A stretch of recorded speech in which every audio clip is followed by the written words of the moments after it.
Not saying that we should allow plants outdoors everywhere, but if you're zoned with your agricultural use, then we need to take a second look at that and say, okay, you're in the rural areas and you're zoned agricultural, and if you're going to grow it, then I guess you're going to have to grow it. Not because I'm saying that. I'm saying that because that's what I'm reading when I read the act. And that's what I'm getting out of some of these comments from the region. That's what I'm getting out of some of the policies that were quoted here from the provincial policy statements and so forth. So I just don't want to see the town get themselves into a position where they're fighting other people on a regular basis because our bylaw doesn't follow the act that protects them. And it's not my act, it's provincial act. But when we're growing commercially close to residential areas or in industrial areas or other areas where there's, more human traffic and so forth, I can see that we need to regulate indoor use and odors and stuff. But when we're out in the farm, then it seems to me that the act protects that farmland. And so I think staff needs to go back, take a look at all this, reconsider, and then come back with a recommendation report. And I don't think they got enough time to do that for October 3rd. That's all I have, Mayor Redekop. Thank you for the time. Appropriate for me? I'm sorry I was over my 5 minutes, but this is important. Slightly. No, it is important, and I'm not begrudging you from raising these issues. Any other members of council? I think you've all spoken to this. I'm sorry, Councillor Noyes. Yes, I saw your hand up before. Please proceed. Thank you, Mayor Redekop. First of all, I want to say that my ward is Ward 6, where probably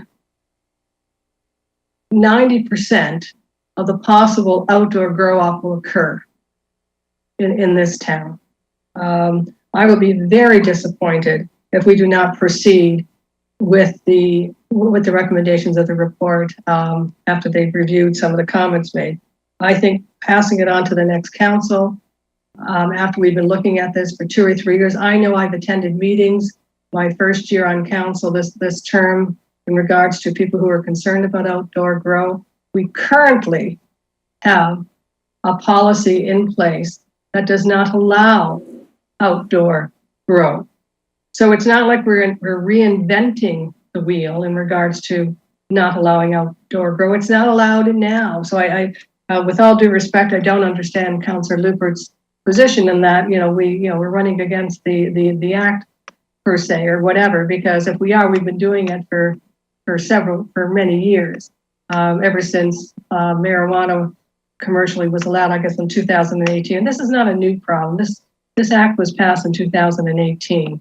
And then, yes, we did have code. I think the report is accurate. I think there's enough background information on that. You could continue to look at this for the next 5 years, and there'll always be more and more information about it. And yes, smell is an issue. If anybody wonders, drive down to Queen Elizabeth. I think it's the last exit off of Grimsby. And during I guess it's the middle of September to the middle of October, whatever the season is or whatever. For there, I think it's even more. Tell me you don't smell it. Tell me you would want to live beside that on 24/7 time. I would think that most people would not want to. And those are greenhouses, I understand. So it is, even with an indoor thing, they're still having problems controlling the smell. And it's not just about the smell. This is a $1 billion industry that attracts individuals who may not necessarily be lawful. I know that last year, was it last year or maybe 16 months ago, we had a thing here in Stevensville off of Eagle Street with an illegal grow. It was an outdoor grow, illegal grow. The reason they knew it was growing, number one, was the activity going on there, but the smell. People couldn't walk out their doors that lived close to this illegal grow. It took months and months before this place was closed down. The people were not good people. They were not obeying the law. They had guard dogs. There was a gun found. They had a trailer where they were housing the migrant workers that were doing that. They had illegal hookup for electricity. They had no bathroom facilities. This type of activity does happen, and it's hard to control until basically many times you get the smell. But so it's not like a hog farm or a cow farm or a chicken farm. You don't need 10, 12-foot fences to protect your hogs because nobody's going to come onto your property and try to take them off. No one's going to try to catch your chickens.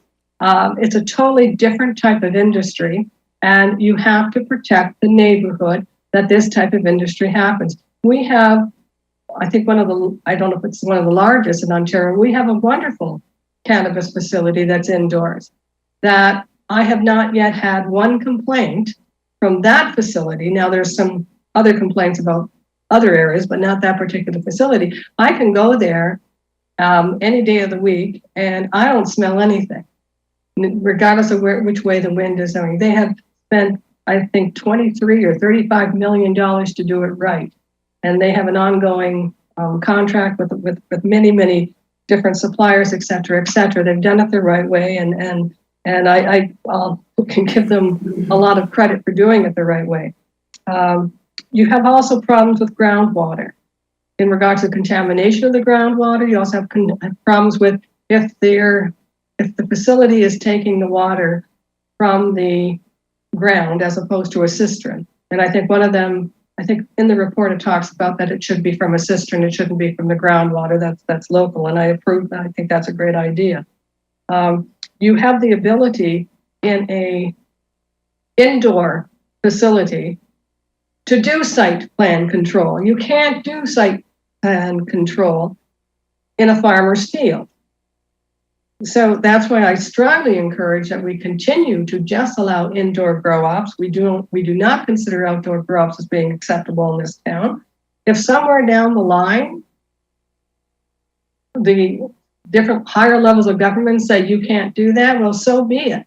But there are many municipalities that surround us that have said no outdoor grow op. I think Niagara on the Lake being one, I think Wainfleet being one. I don't know all of them. And they have, and Pelham, I think is another one, and they have been successful and adhering to the indoor only option for cannabis. And I'm not against cannabis. I think there's a lot of wonderful qualities it has. I think the drug is used for many things. I have family members who use it for all the right reasons and family members who use it for the right reasons for recreational use. So I'm not against cannabis. But we could do research until the cows come home, no pun intended, and there'd still be more information out there. I think we have enough information in regards to whether we want whether we want to continue with indoor only, which is what we have been doing for a few years. We have never allowed outdoor, so it's not a new thing. It's something that's currently existing. This report was to tighten up the rules in regards to definitions, in regards to medical marijuana and commercial grow, because before it was only related to medical marijuana, and basically nailing down some of the parameters and the site plan requirements and the odor and the mitigation things. That's what this report was supposed to do, and I think it did a good job. It does, the recommendation is still indoor only. It does comment that maybe down the road, things may change and we may have to look at this again. But that's true for any of our bylaws.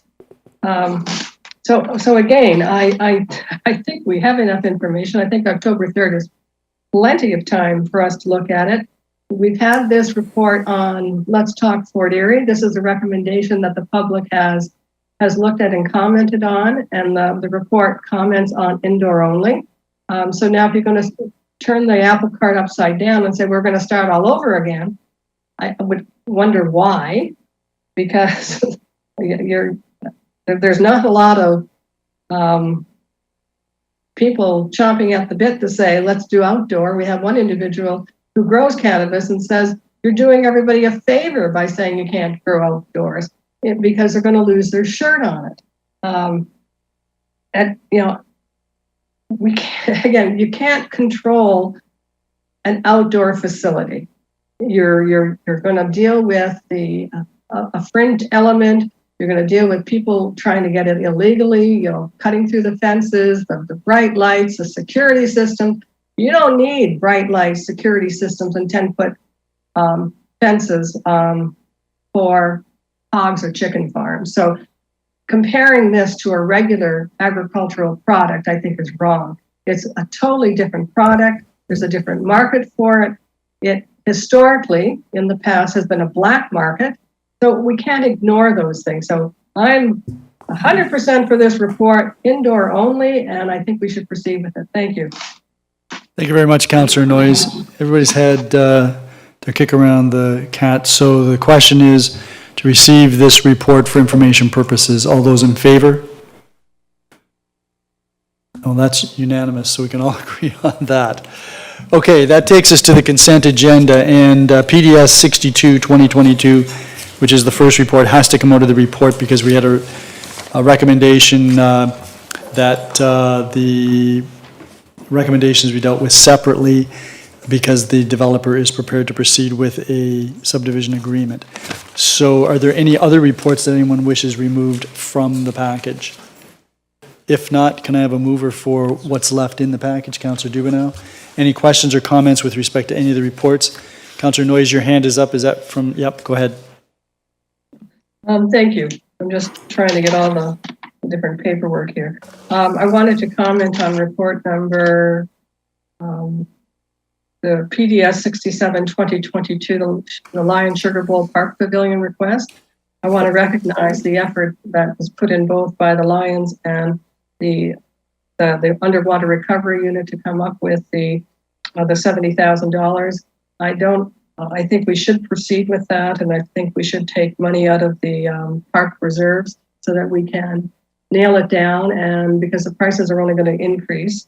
And I do think it's a necessary thing, and it's one of those things that the longer we wait, the higher it's going to go. The other report I wanted to comment on, I don't know, that's the Nye Road one. The Gorham Road one, which one is that one?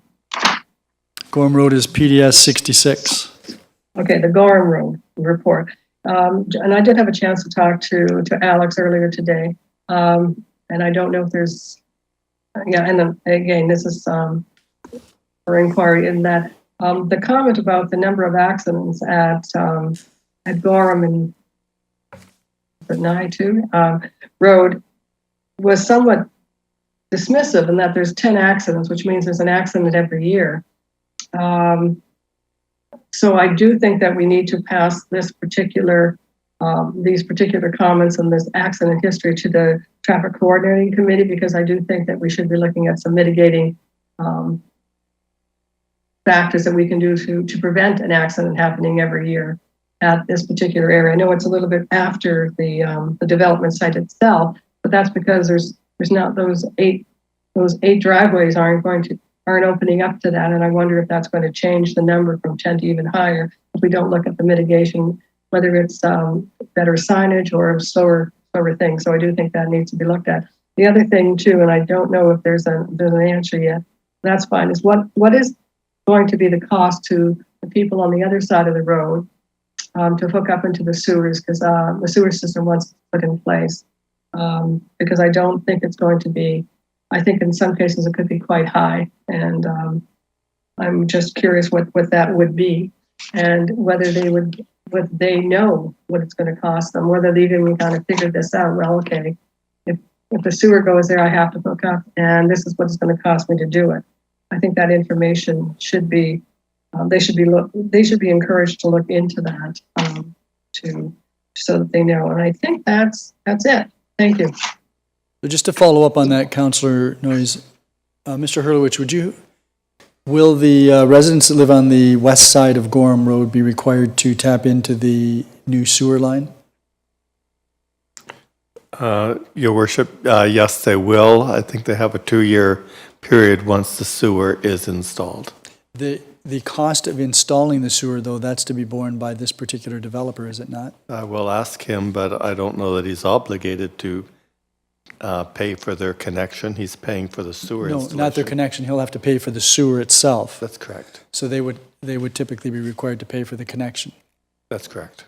I was trying to check with our technician today. However, he was out of the office when I was trying to gather that information for Councillor Noyes, and I did not come up with it. Right. And Mr. Stojanovic, do you know what it typically might cost to hook into a sewer line? Mayor Redekop, somewhere in the range of 5 to 10,000. And that would include the work that might have to be done to cut across the road? That's correct. Yep. Okay. Thank you. And then the other point that I had, Mr. Hurlovich, there is a reference in the report to the width of the lots or the setback from the road so that there can be hammerhead driveways. Can we compel these this development as a condition of approval that there be hammerhead driveways? We could probably put that in as a condition of draft plan approval. I think that would be appropriate. That way it addresses for sure what the problem is. We'll include that then. Thank you. Any other questions by any members of council? Councillor McDermott? Yes, Your Worship, with regards to the Sugar Bowl Park donation, I wasn't here the night that the Lions came and talked to us about this. I just wanted to say I'm grateful for the donation. I think this would be an ideal fit for the revitalization of the park, just because of the natural bowl that we have there. It would be great for community events and movies and such. So I am grateful for that, and I hope we can manage the money through the reserve funding in the next budget. Thank you. I'm sure we will. Any other questions with respect to any of the other reports? Before we move on, I just wanted to point out that we've had 4 vehicles that we're authorizing to purchase here, all of which had costs that exceeded our budget amounts. Those were as a result of the supply chain issues that manufacturers are facing and that dealers are facing. And I asked our staff about that. I don't know if Mr. I don't know whether Mr. Stojanovic, you can speak to this or not. Perhaps you can. We most, as you mentioned, Mayor Redekop, we are most certainly seeing those hefty price increases across the board. And as you noted, they're all 4 vehicles, or in some cases significantly more. For example, even one tender that we rejected provided a bid, and within the bid they said they couldn't necessarily be able to hold that price. It may increase in the future. So it's a very challenging environment. As you mentioned, incredible amount of inflation, supply chain shortages, chip shortages, etc. So we're seeing the effect of those in those tenders. And my understanding is that all municipalities are faced with this, not just in Niagara, but really across the country. Absolutely. Thank you. Any other questions or comments? If none, all those in favor of the recommendations other than PDS 62? That is carried. PDS, can I have a mover for PDS 6220? Oh no, was it already moved? It's already on the floor. So it's on the floor. The recommendation in the memo that we received was that these, each of the recommendations be dealt with separately. That recommendation 5 be defeated because the developer is prepared to proceed with the subdivision agreement. So we'll vote on item number 1, which is extending the draft approval to November 12th, 2023. All those are there any questions or comments, I guess I should ask? All those in favor? That is carried. Number 2, which is an amendment of the draft conditions of approval as set out in Appendix 5. Any questions or comments on that? All those in favor? That is carried. Number 3, council directs written notification of the amended conditions as required, or is not required because they're minor in nature. Any questions on that? All those in favor of that recommendation? And number 4, council authorizes entry into a subdivision agreement. Any questions or comments on that? All those in favor? That is carried. Number 5, this is the one which staff recommends we defeat because if they're entering into a subdivision agreement, there's no need for pre-servicing. So any questions or comments on that? All those in favor? Opposed? So it's late, but we're all still listening. Number 6, we authorize staff to submit a bylaw. Any questions or comments on that? All those in favor? None opposed. That is carried. Thank you. So that takes care of the consent agenda, and then that means that we're moving to Planning and Development Services. Councillor Dubanow, I'm going to hand the chair over to you. Yes, thank you, Your Worship. Planning and Development Services is in session for the evening. We have no presentations or delegations this evening. However, we do have some reports. The first one on the agenda is PDS 19-2021. That is the proposed zoning bylaw amendment at 0-13365 Pettit Road. This had been previously postponed on March 8th, April 12th, June 14th, September 13th, January 10th, and March 21st, July 11th, and August 8th. It had been previously moved by Councillor Zanko.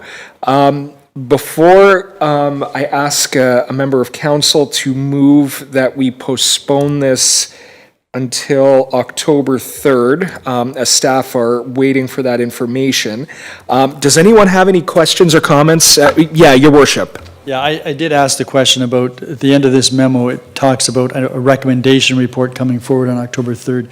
I presume that means a supplementary report because this is an information report. Okay, that's correct. All right. Thank you, Your Worship. Any other members of council? So is there a member of council that wants to, okay, thank you very much, Your Worship. So His Worship has moved that we postpone this until the October 3rd council and committee meeting. Any questions or comments with regard to timing? So I'll call the question then. All those in favor? So that's unanimous, that carries. Thank you. So now we move to PDS 65-2022. That is the proposed zoning bylaw amendment for 0-15850 Rebstock Road. Can I get a mover? Councillor McDermott. There any questions or comments from council? All right. I'll call the question then. All those in favor? That's unanimous. Thank you very much. Any new business or inquiries this evening under Planning and Development Services? Councillor Lubberts. Yes, thank you very much, Mr. Chair. A few weeks ago, I asked for a copy of the animal control contract that we signed with Lincoln County Humane Society. And when I got the contract, I was surprised that there was some things that weren't in there that we agreed to during the RFP process. And during the RFP process, if everybody remembers, staff brought us the RFP, and then we submitted comments and recommendations to make some changes, which they said they were going to do, and then those changes went to the people, the contractors that were bidding on it, and as addendums. So one of the, a couple of the questions actually that were in there was a question for myself, was question 30. And I asked that they have a sixth freedom for the animals, and that's the freedom of life. And we got an email, and it said the following will be published in Addendum 1. And it said the successful proponent shall achieve the 5 freedoms of all animals in their care according to Humane Canada's, and then it goes on to a website that you can look at, and shall also include the 6th freedom, the freedom of premature end of life for animals who are not terminally ill or dangerous. And in the addendum that was sent to the the Lincoln County and Niagara Falls and Fort Erie SPCA, they had to sign the addendum, and the addendum was to be included in their RFP. So it was all part of the RFP, and these things were supposed to be put into the into the contract. Question 31 was from Councillor Butler, and she asked, will the contents of the NRFP, the RFP, be part of the agreement? And so the addendums become part of the RFP. And the answer was yes. We will ensure that the contract executed by the successful proponent incorporates the proposals submitted.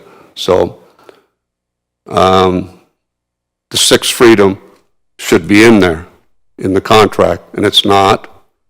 And we have come to learn that Lincoln County does not have a no-kill policy, because they were more than willing to kill an animal, and it was agreed upon with our bylaw manager and Lincoln County that they were going to take an animal in on a Monday, and then that Monday morning they were going to euthanize it. And the animal was perfectly healthy, wasn't dangerous, it wasn't ill, there was nothing wrong with the animal.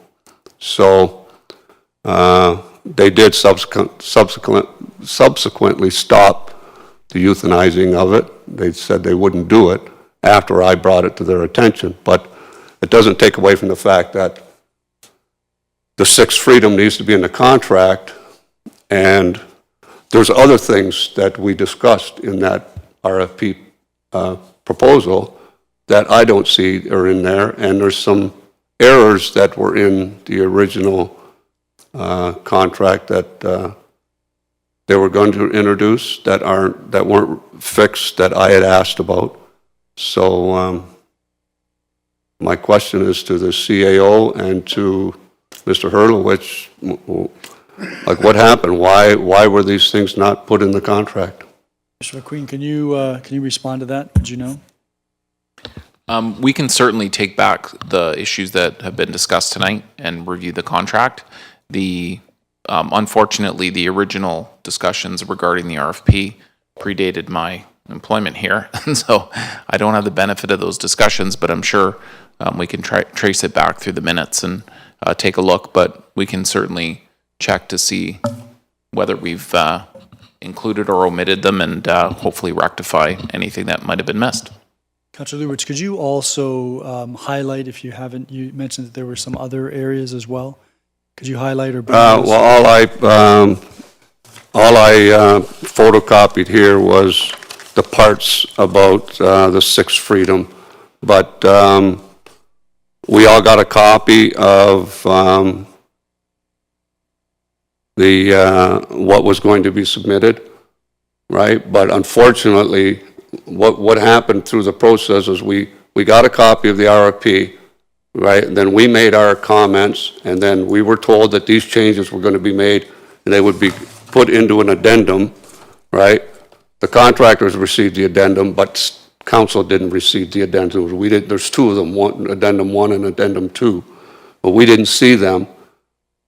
I just assumed that they would be submitted and everything would be taken care of, right? And obviously, that didn't happen. Right. So, but I have it at home. I can email it to the CAO. the CAO, and then we can go from there. Yep.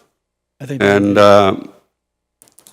I got one more inquiry. Yeah, and that's fine, Councillor. I just want to ask really quickly, Your Worship, if it's possible, if Councillor Lubberts would be willing to send that to all of council as well, just because I'm curious. Oh, yeah, I'll send it over. Yeah, when you send it to the CAO, just... Mayor and council. No, I would appreciate that, Councillor Lubberts. Go right ahead, Councillor Lubberts. Yeah. And the second thing is, off of the Ontario SPCA website, it clearly states that wildlife and domestic species must not be transported in the same vehicle. And the reason they do that is they want to avoid any transmission of diseases or parasites. And not only that, it puts the animals under stress. And I have people that have said they've witnessed Lincoln County Humane Society has their van that goes around town. They're picking up animals, and there's wildlife mixed in with domestic animals. And then there's wildlife that's prey to other wildlife that are mixed together, and that is not acceptable with Ontario SPCA, and I don't think Lincoln County should be doing that either. And I think that we need to address that, and if that is the case, then they need to stop that practice. Yeah, I agree. And so, Councillor Lubberts, I don't know, that's something that Mr. Hurlovich can follow up with Mr. McCaffrey, who's had the dialogue with Lincoln County Humane Society. But if I receive any types of messages, I do encourage people, if they have further complaints, that they should make sure that the town is aware of them, because that's the only way that we can monitor the contract. Yes, well, these complaints, more than anything I get from the SPCA, and they encourage the people to contact Right. either me or staff or Lincoln County. And one of the problems that a lot of people are experiencing is they're calling the lumber at Lincoln County, but they can't get through, or they're on hold for length of time, they hang up. I think it's So- helpful if those complaints are registered with the municipality, so that at least we've got that record, because we do have to monitor the contract. I'm sorry for interrupting, but It's quite all right, Your Worship. Actually, I appreciate that. Did you have anything else, Councillor Lubberts? Okay, thank you. Councillor Butler, I see your hand. Yes, thank you, Mr. Chair. I just wonder if maybe it might not be an appropriate thing to do to invite Lincoln County to give us an update and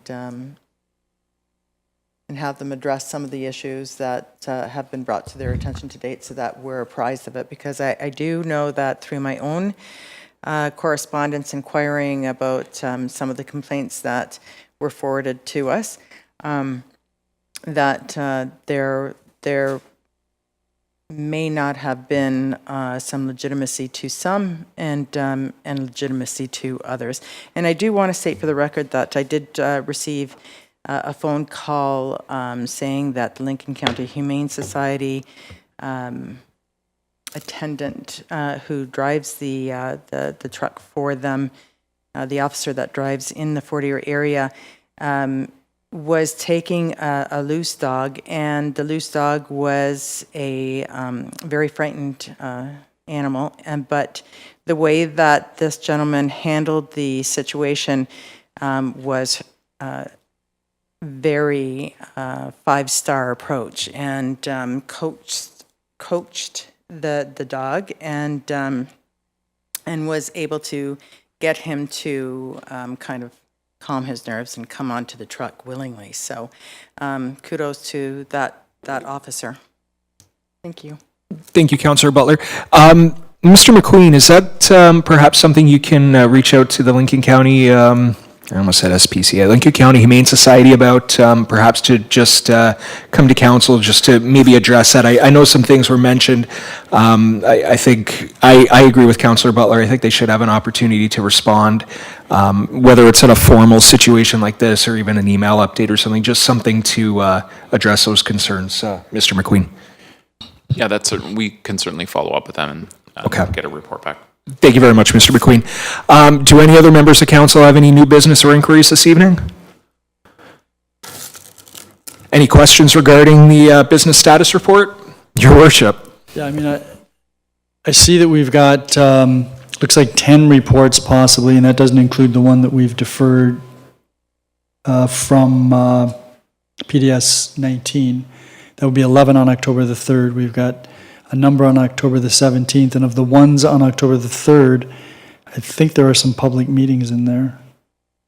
There's a couple of public meetings, so before we get to October the 3rd, I think we need to make sure that we can get through that agenda without having to call another meeting. Yeah. Yeah, it might almost be beneficial to do that, Your Worship. The clerk and I have discussed that. We thought that might be necessary. Was that the last meeting? We thought it might be.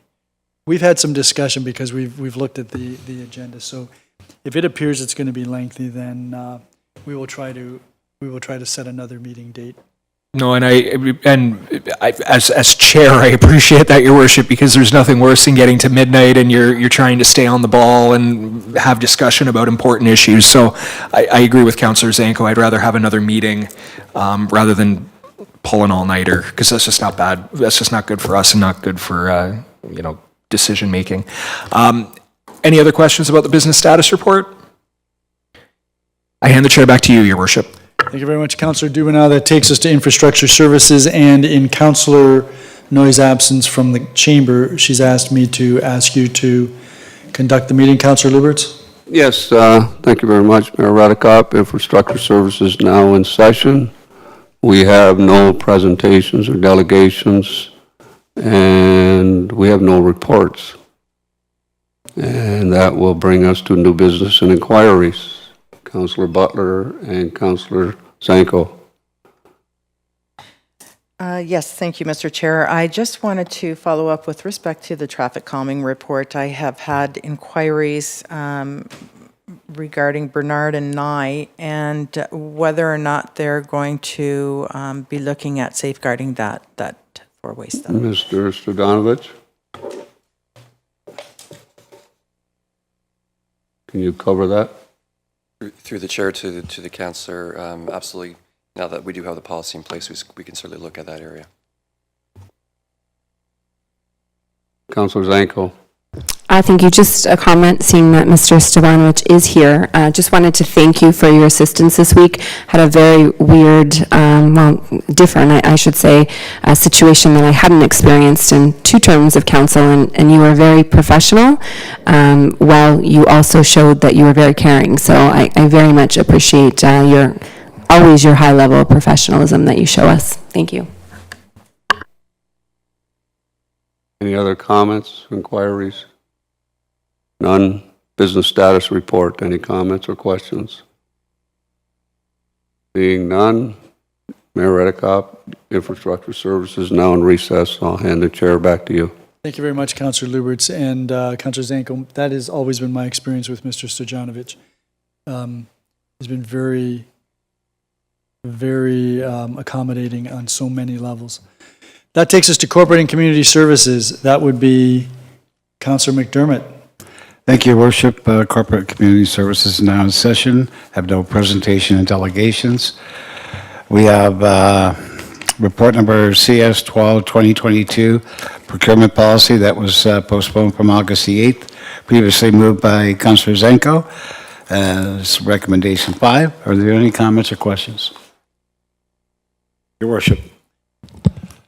Yes, thank you. I just had, I wanted some clarification with respect to the submission of bids. Are these all now going to be, although the wording says that the submissions will may be made by digital, is it going to be that all submissions will be digital, no hard copies? That's correct. And the other thing I was hoping we could get some clarification on was the wording of the situation where there is a tender put out, the bids all exceed the submission. Whether it's, I guess, if it's under $100,000, my understanding is that as long as it remains under $100,000, there will be no notification nor a need for council to be engaged in the situation. Is that correct? Jonathan? Yes. Previously, the amount that would come to council were for $50,000. That limit or threshold has been increased with this policy to $100,000. So that's the idea, is that anything below that amount wouldn't come to council. There is the provision to bring to council anything using a budget variance for anything over $100,000 that exceeds budget by the lesser of 10% or $100,000. So that is something that's new with this amendment that does provide for reporting to come back to council for those. Right, so if I might, Chair, just for clarification, so we had the four reports this evening with respect to the 4 acquisitions of vehicles, and three of the vehicles were less than $100,000, and the increase in the price, though, exceeded 10%.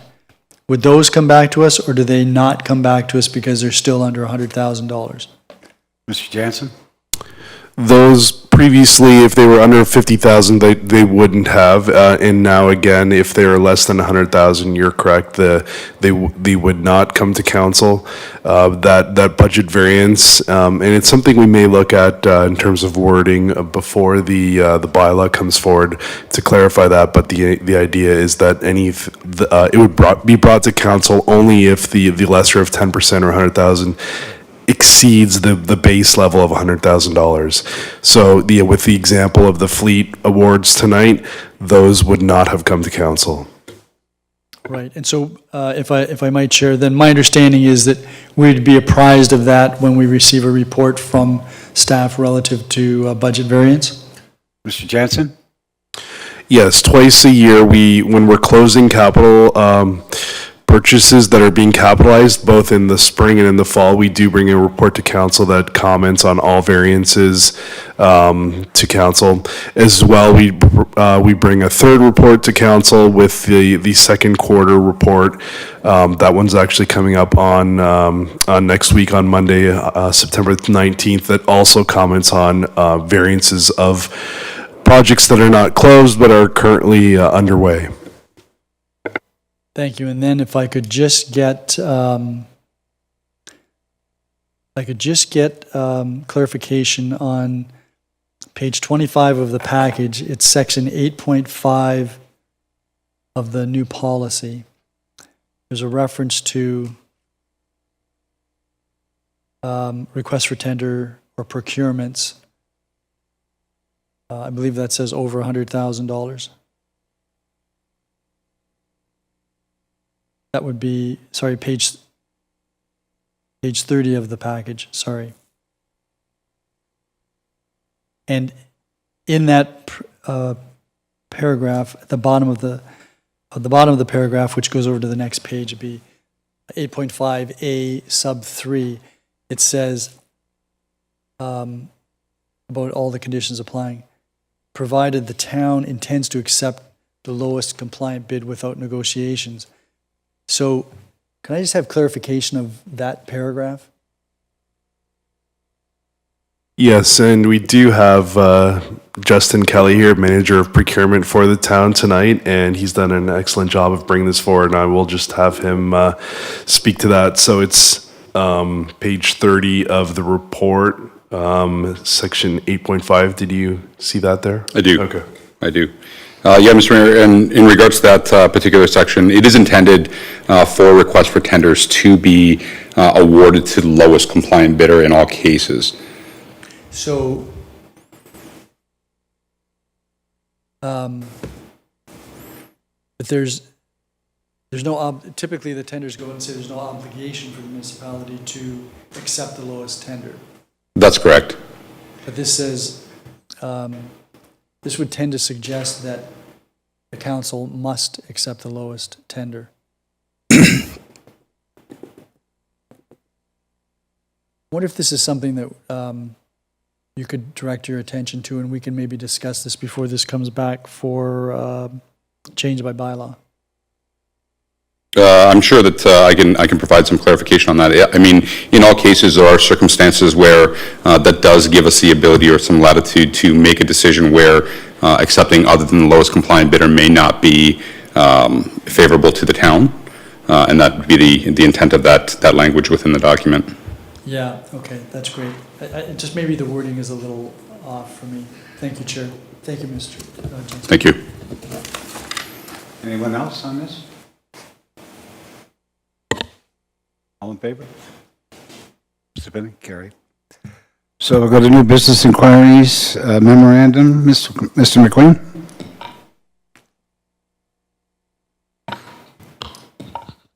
Thank you. I've got a memo on the agenda tonight. Mayor and council did receive correspondence from the Niagara Peninsula Conservation Authority regarding getting feedback with respect to a final land securement strategy.